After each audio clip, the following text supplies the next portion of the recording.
वसई विरार शहरात मुसळधार पाऊस, मुख्य रस्ते जलमय झालेत। नालासोपारा पोलीस ठाण्यात गुडघाभर पाणी साचले। वाहनधारकांना मोठी कसरत करत प्रवास करावा लागतोय। दुकानासह इमारतीत पावसाचं पाणी शिरल्यानं मोठं नुकसान झालंय। विपुल पाटील आमचे प्रतिनिधी आपल्यासोबत थेट जोडले जात आहेत। विपुल, आपण पाहतोय सातत्यानं वसई विरारला या पावसाचा फटका बसतोय।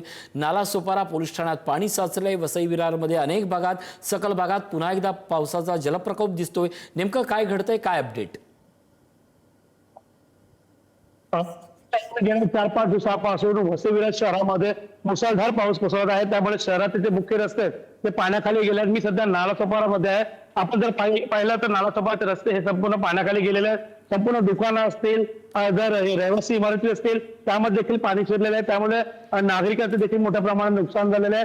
मात्र या संपूर्ण प्रकरणाकडे महापालिका प्रशासनाची यंत्रणा ही आपल्याला कुठे दिसत नाहीये।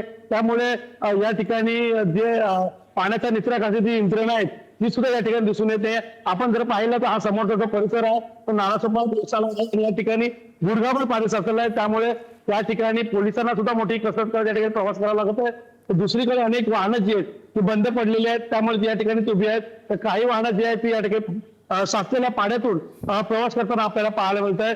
त्यामुळे आता वसई विरार महापालिका प्रशासन जे आहे ते योग्य या पाण्याचा निचरा करण्यासाठी आता काय काय उपाययोजना करणार आहेत ते पाहणं फार महत्वाचं ठरेल।